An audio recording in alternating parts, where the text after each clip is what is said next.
कुछ चीजें मैं जरा स्मरण भी कराना चाहता हूं। जब सर्जिकल स्ट्राइक हुआ उस समय हमने लक्ष्य तय किया था, हमारे जवानों को तैयार करके कि हम उनके इलाके में जाकर के आतंकियों के जो लॉन्चिंग पैड है उनको नष्ट करेंगे। और सर्जिकल स्ट्राइक, एक रात के उस ऑपरेशन में हमारे लोग सूर्योदय होते होते काम पूरा करके वापस आए। लक्ष्य निर्धारित था कि ये करना है। जब बालाकोट एयर स्ट्राइक किया तो हमारा लक्ष्य तय था कि आतंकियों के जो ट्रेनिंग सेंटर्स है इस बार हम उसको तबाह करेंगे, और हमने वो भी करके दिखाया। ऑपरेशन सिंदूर के समय हमारा लक्ष्य तय था, और हमारा लक्ष्य था कि आतंक के जो एपी सेंटर है और पहलगाम के आतंकियों को जहां से पुरजोश योजना बनी, ट्रेनिंग मिली, व्यवस्था मिली, उस पर हमला करेंगे। हमने उनके नाभि पर हमला कर दिया।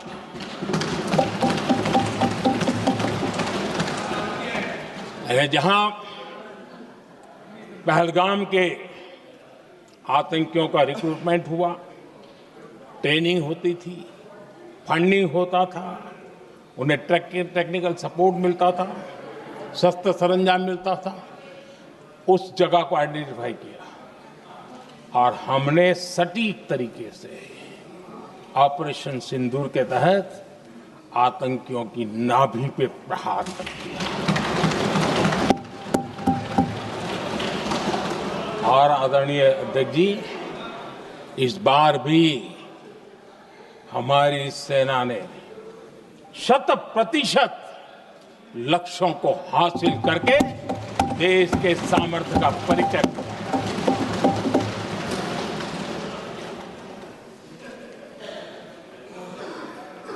कुछ लोग जानबूझ करके कुछ चीजें भूलने में इंटरेस्टेड होते हैं। देश भूलता नहीं है, देश को याद है। 6 रात और 7 मई सुबह ऑपरेशन हुआ था, और 7 मई को सुबह भारत ने प्रेस कॉन्फ्रेंस हमारी सेना ने की, और इस प्रेस कॉन्फ्रेंस में भारत ने स्पष्ट कर दिया था, और पहले दिन से क्लियर था कि हमारा लक्ष्य है आतंकियों के आका, आतंकियों की जो व्यवस्थाएं जहां से होती है वो, और उनके अड्डे, उनको हम ध्वस्त करना चाहते थे। और हमने प्रेस कॉन्फ्रेंस में कह दिया था, हमने हमारा काम कर दिया है, हमने जो तय किया था पूरा कर दिया है। और इसलिए 6-7 मई को ऑपरेशन हमारा संतोषजनक होने के तुरंत बाद, कल जो राजनाथ जी ने कहा था, मैं डंके की चोट पर दोबारा दोहराता हूं, भारत की सेना ने पाकिस्तान की सेना को चंद मिनटों में बता दिया कि हमारा ये लक्ष्य था, हमने लक्ष्य पूरा कर दिया है, ताकि उनको पता चले और हमें भी पता चले कि उनके दिल दिमाग में क्या चलता है।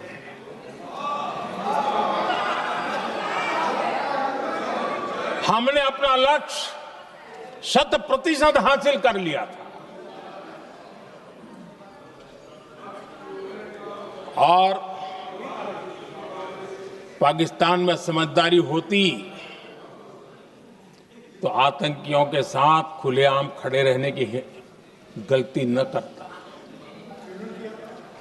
उसने निर्लज्ज होकर के आतंकवादियों के साथ खड़े रहने का फैसला किया। हम पूरी तरह तैयार थे, हम भी मौके की तलाश में थे, लेकिन हमने दुनिया को बताया था कि हमारा लक्ष्य आतंकवाद है, आतंकवादी आता है, आतंकवादी ठिकाने हैं। वो हमने पूरा कर दिया। लेकिन जब पाकिस्तान ने आतंकियों की मदद में आने का फैसला किया और मैदान में उतरने की हरकत की, तो भारत की सेना ने सालों तक याद रह जाए ऐसा करारा जवाब दे करके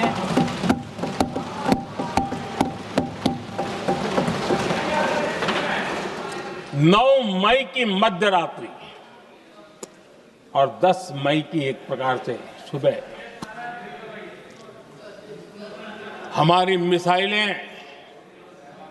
उन्होंने पाकिस्तान के हर कोने में प्रचंड प्रहार किया, जिसकी पाकिस्तान ने कभी कल्पना नहीं की थी, और पाकिस्तान को घुटनों पर आने के लिए मजबूर कर दिया।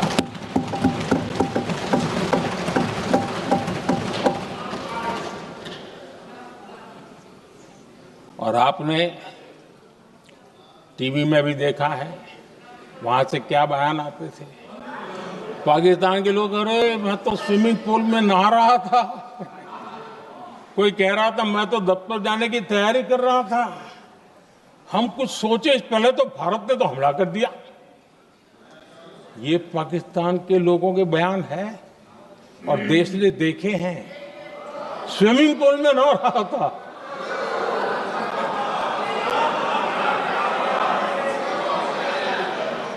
और जब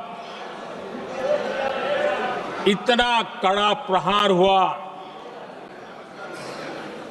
पाकिस्तान ने कभी सोचा तक नहीं था, तब जाकर के पाकिस्तान ने फोन करके डीजीएमओ के सामने फोन करके गुहार लगाई, बस करो, बहुत मारा, अब ज्यादा मार झेलने की ताकत नहीं है, प्लीज हमला रोक दो। ये पाकिस्तान के डीजीएमओ का फोन था। और भारत ने तो पहले दिन ही कह दिया था, 7 तारीख सुबह की प्रेस देख लीजिए, कि हमने हमारा लक्ष्य पूरा कर दिया है, अगर आप कुछ करोगे तो महंगा पड़ेगा। और आप धीरे ऐसे कैसे चलता है? प्लीज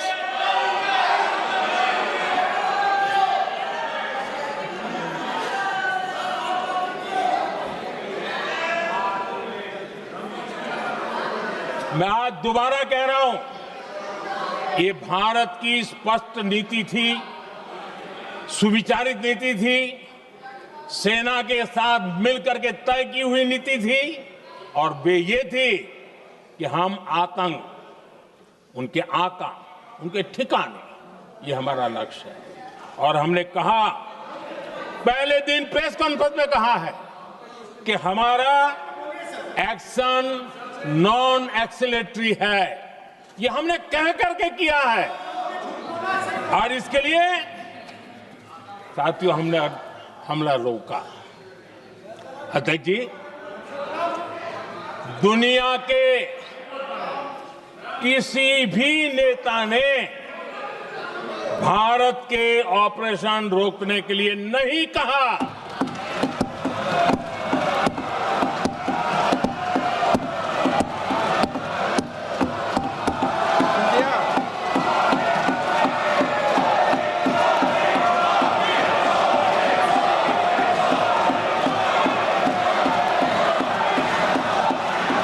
उसी दौरान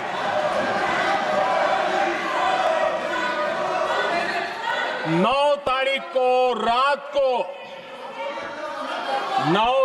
को रात को अमेरिका के उपराष्ट्रपति जी ने मुझसे बात करने का प्रयास किया। वो घंटे भर कोशिश कर रहे थे, लेकिन मेरी सेना के साथ मीटिंग चल रही थी, तो मैंने उनका फोन उठा नहीं पाया। बाद में मैंने उनको कॉल बैक किया। मैंने कहा कि आपका फोन था, 3-4 बार आपका फोन आ गया, क्या है? तो अमेरिका के उपराष्ट्रपति जी ने मुझे फोन पे बताया कि पाकिस्तान बहुत बड़ा हमला करने वाला है। ये उन्होंने मुझे बताया। मेरा जो जवाब था, जिनको समझ नहीं आता है उनको तो नहीं आएगा,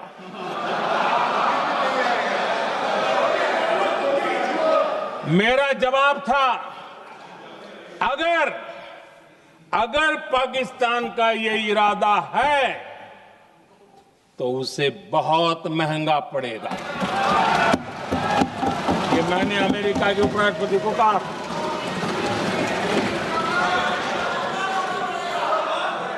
अगर पाकिस्तान हमला करेगा तो हम बड़ा हमला कर करके जवाब देंगे। ये मेरा जवाब था। और आगे मेरा एक वाक्य था, मैंने कहा था, हम गोली का जवाब गोले से देंगे। ये 9 तारीख रात की बात है, और 9 रात में और 10 सुबह हमने पाकिस्तान को सैन्य शक्ति को तहस नहस कर दिया था। और यही हमारा जवाब था, यही हमारा जज्बा था। और आज पाकिस्तान भी भली भांति जान गया है कि भारत का हर जवाब पहले से ज्यादा तगड़ा होता है।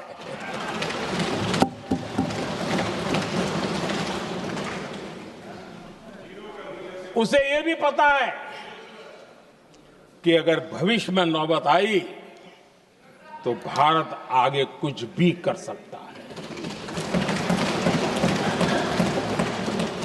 और इसलिए मैं फिर से लोकतंत्र के इस मंदिर में दोहराना चाहता हूं, ऑपरेशन सिंदूर जारी है।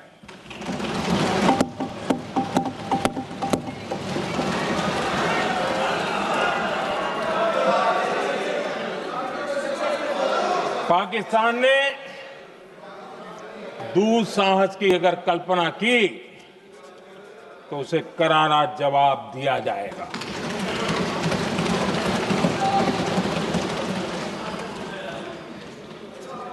आदरणीय अध्यक्ष जी,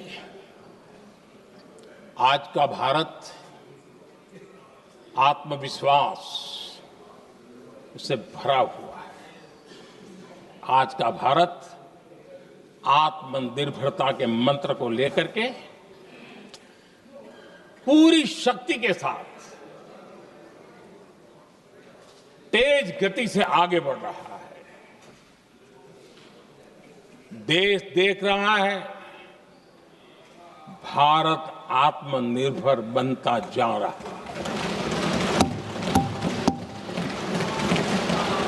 लेकिन देश ये भी देख रहा है कि एक तरफ तो भारत आत्मनिर्भरता की ओर तेज गति से आगे बढ़ रहा है, लेकिन कांग्रेस मुद्दों के लिए पाकिस्तान पर निर्भर होती जा रही है।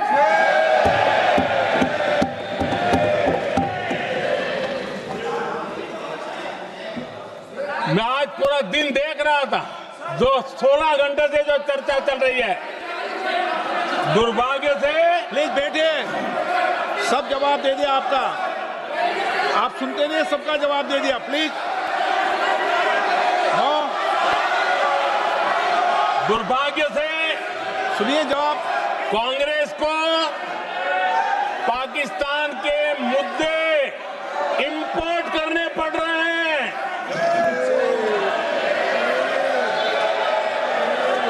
आदरणीय अध्यक्ष जी, आज के वॉरफेयर में इंफॉर्मेशन और नैरेटिव्स की प्लीज बैठिए। बहुत बड़ी भूमिका है।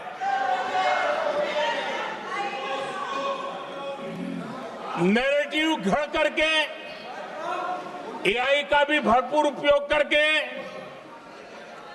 सेनाओं के मनोबल को कमजोर करने के खेल भी खेले जाते हैं।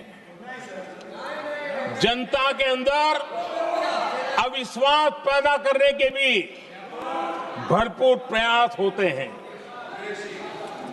दुर्भाग्य से कांग्रेस और उसके सहयोगी पाकिस्तान के ऐसे ही प्रपंच के प्रवक्ता बन चुके हैं।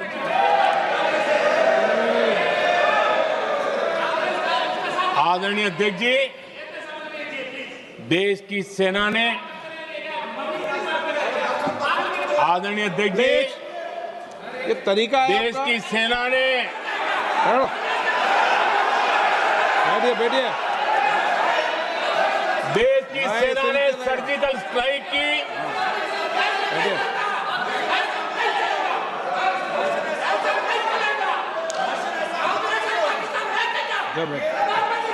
बैठिए बैठिए।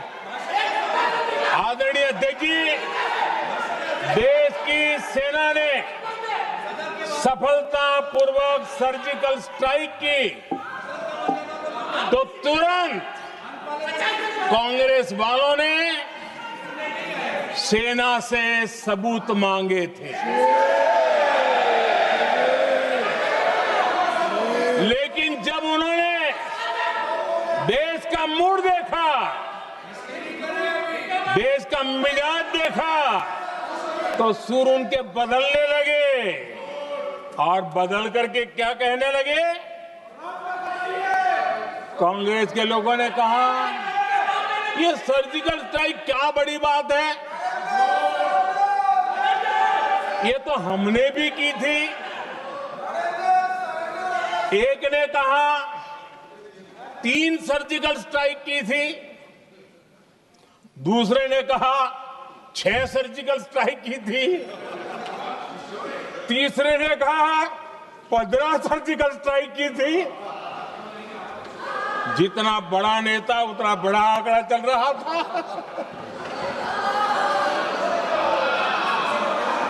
आदरणीय अध्यक्ष जी, इसके बाद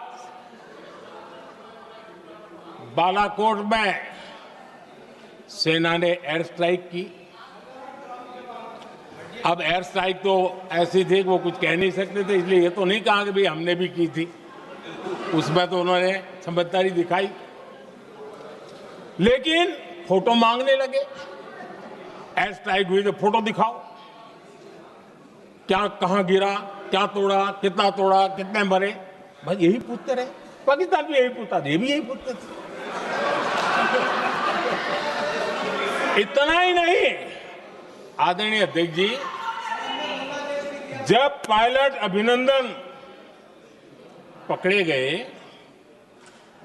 तो पाकिस्तान में तो खुशी का माहौल होना स्वाभाविक था कि उनके हाथ में भारतीय सेना का एक पायलट उनके हाथ लगा था। लेकिन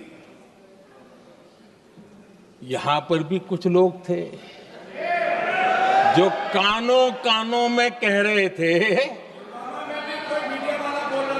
अब मोदी फंसा, अब अभिनंदन वहां आए, मोदी ला करके दिखा दे, अब देखते हैं मोदी क्या करता है।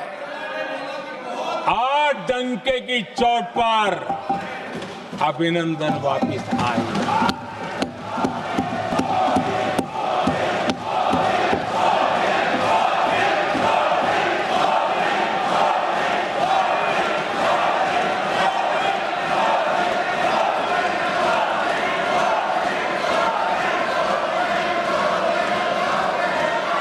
अभिनंदन को ले आए तो इनकी बोलती बंद हो गई। इनको लगा यार ये नसीब वाला आदमी है, हमारा हथियार हाथ से निकल गया। आदरणीय अध्यक्ष जी, पहलगाम हमले के बाद हमारा बीएसएफ का एक जवान पाकिस्तान के कब्जे में गया तो फिर इनको लगा वाह बड़ा मुद्दा हाथ में आ गया है, अब मोदी फंस जाएगा। अब तो मोदी की फजीयत जरूर होगी और उनकी इकोसिस्टम ने सोशल मीडिया में बहुत सारी कथाएं वायरल की कि ये बीएसएफ के जवान का क्या होगा, उसके परिवार का क्या होगा, ये वापस आएगा, कब आएगा, कैसे आएगा, न जाने क्या क्या चला दिया। आदरणीय अध्यक्ष जी, बीएसएफ का वो जवान भी आन बान शान के साथ वापस आया।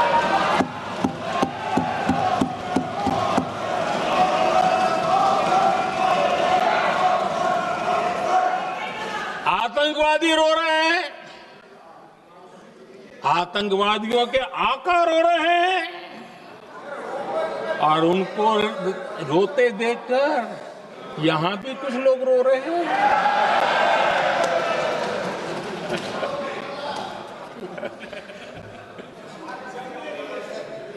अब देखिए सर्जिकल स्ट्राइक चल रही थी, उसके बाद उन्होंने एक खेल खेलने की कोशिश की, बात जमी नहीं। एयर स्ट्राइक हुई तो दूसरा खेल खेलने की कोशिश की, वो भी जमी नहीं।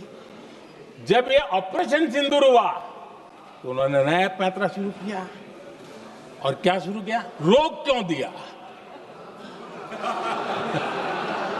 पहले तो मानने को तैयार नहीं थे कि मुक्त करते, अब कहते रोक क्यों दिया। बाहरे बयान बहादुरों,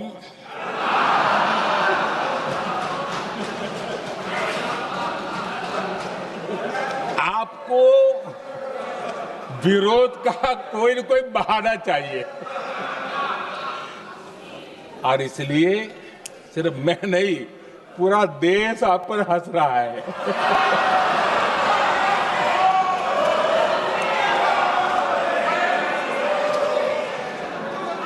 आदरणीय अध्यक्ष जी,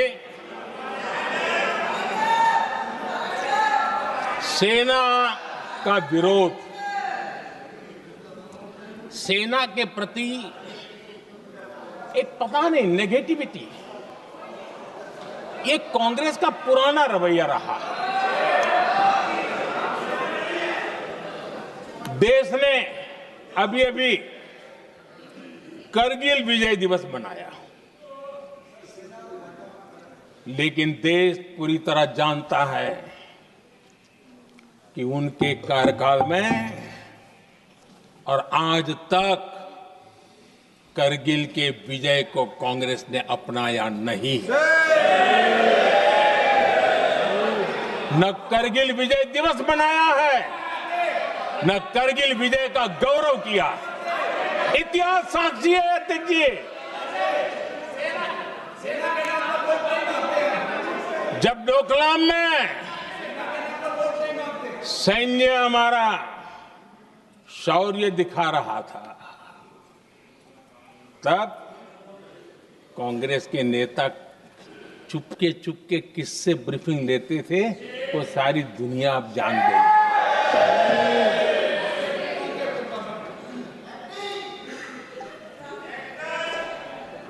आप निकाल दीजिए पाकिस्तान के सारे बयान और यहां हमारा विरोध करने वाले लोगों के बयान, फुल स्टॉप कॉमा के साथ एक है। क्या कहेंगे इसको? और बुरा लगता है सच बोलते हैं तो। पाकिस्तान के साथ सुर में सुर मिला दिया जाता है।